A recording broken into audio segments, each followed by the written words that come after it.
Hip-hop was the father I never had. Luckily for me, I had a dedicated mother that knew as a single mom she'll have to push for two. She always supported me and my brother, and as a matter of fact, hers is probably the first comment you'll see on this video. I love you, Mom. She's probably crying right now. For the most part, rap music built my character and made me the person I am today. There's a reason why I make rap music videos and not corporate videos or real estate videos, and that is because my passion for the music and what it represents. But let me take you back and tell you about my story. Hopefully, you'll understand why I feel so strong about making the best music videos I can. I remember spending hours sitting in front of my radio, listening to radio stations and just waiting for a good song to pop up so I can record it on a tape. That's how you made mixtapes back then. And I was doing the same thing with music videos and watching a popular show back then called Yo MTV Raps.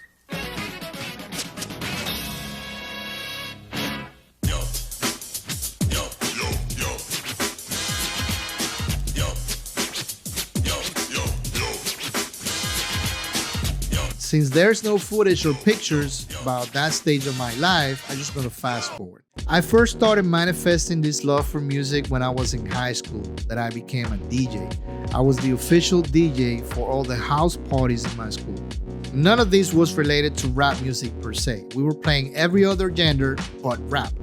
But it was in 1995-ish that me and a friend decided to form a group, and I started producing beats for that group.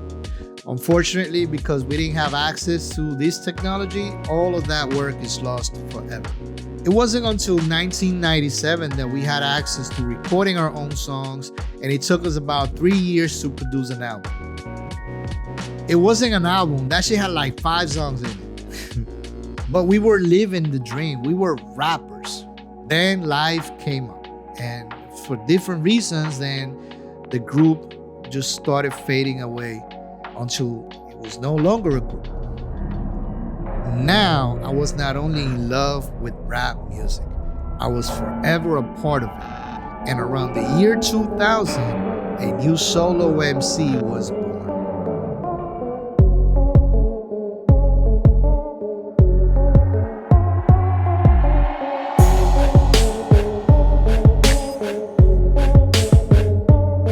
Soon after a few solo songs, I joined a collective of rappers that were doing their thing, and we started being recognized for our individual sound.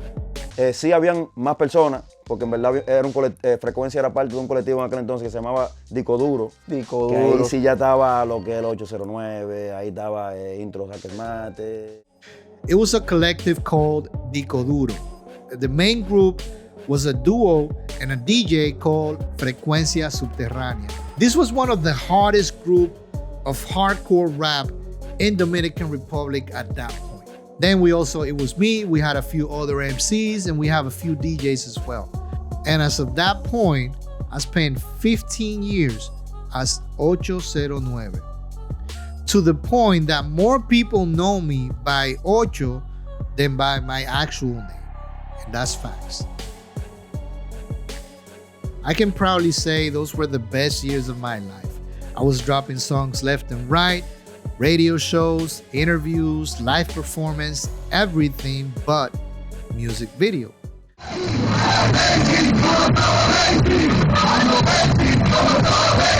A friend of mine that started working in the film industry was the one that made me my first videos. His name is Vipo Production. Thank you, Vlad. I remember I was so upset with the rap scene at some point that I decided to do something about it, and one night I wrote the song that will show Dominican Republic what 809 was all about. And to my mom, I was gonna put up my crew, not my rap crew. They had their names out already. I'm talking about my childhood friends, the ones that I learned the streets with, the ones that I was eating a shit sandwich with, the ones that supported me since day one, and that's how Mañiña #1 was created. Mañiña #1. En el 2006, esto es el 8. Mañiña #1. DJ Scoff en la pista, tripeando todo el mundo. LR está en la casa. Mañiña #1. Eddie Júpiter y Emma, y que lo va.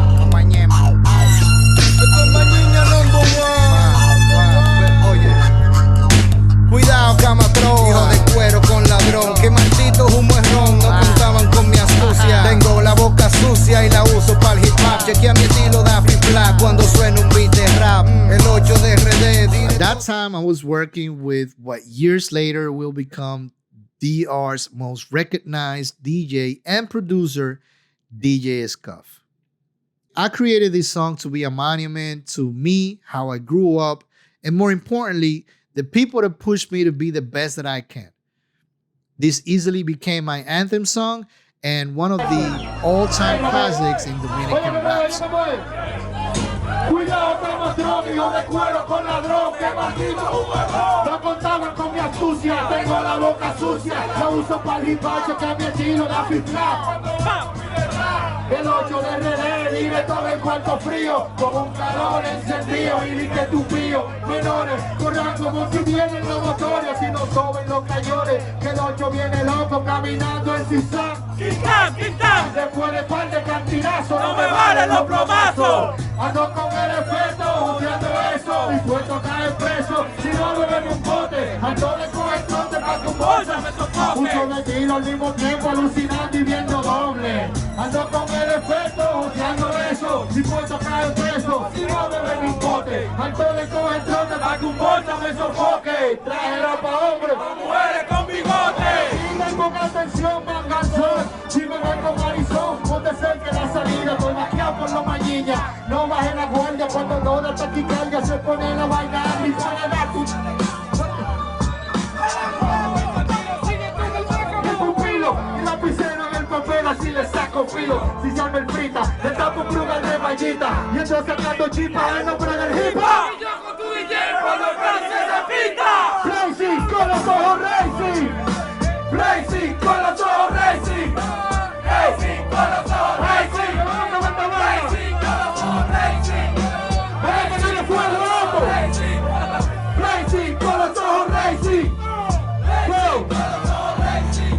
I was making money with music, getting paid for live shows, selling CDs, you name it.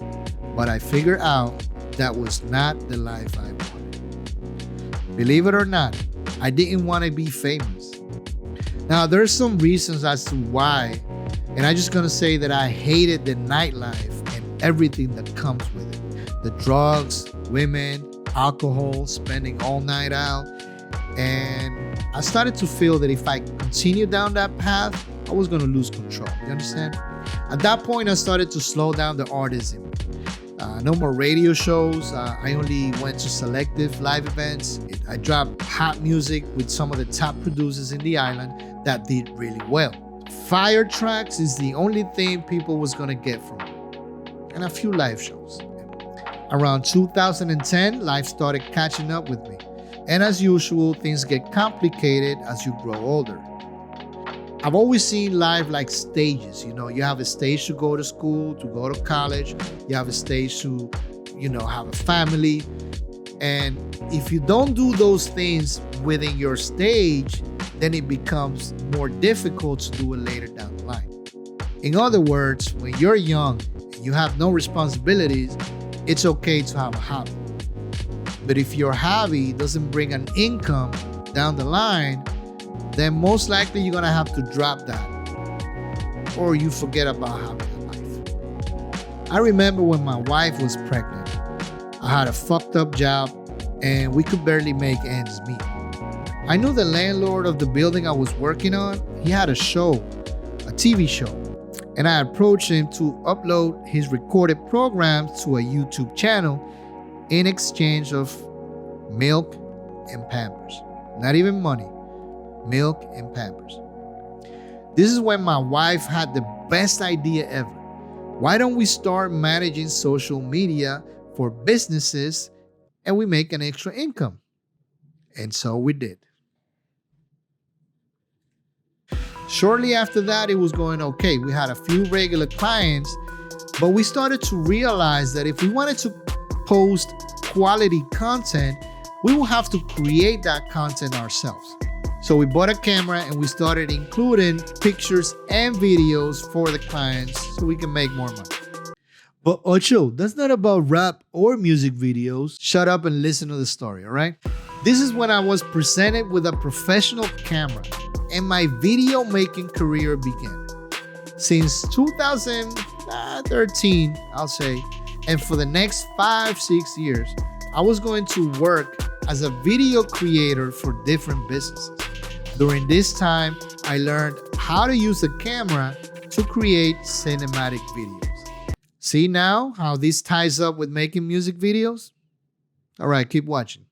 My equipment was minimal. I literally had the basics to make a video. And I didn't really have the chance to make music videos, but damn, I wanted to. It wasn't until I moved to New York that I was able to buy this equipment.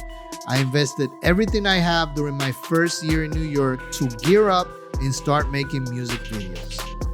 And here we are, ochovisuals making rap music videos from the heart. I said all that to say this.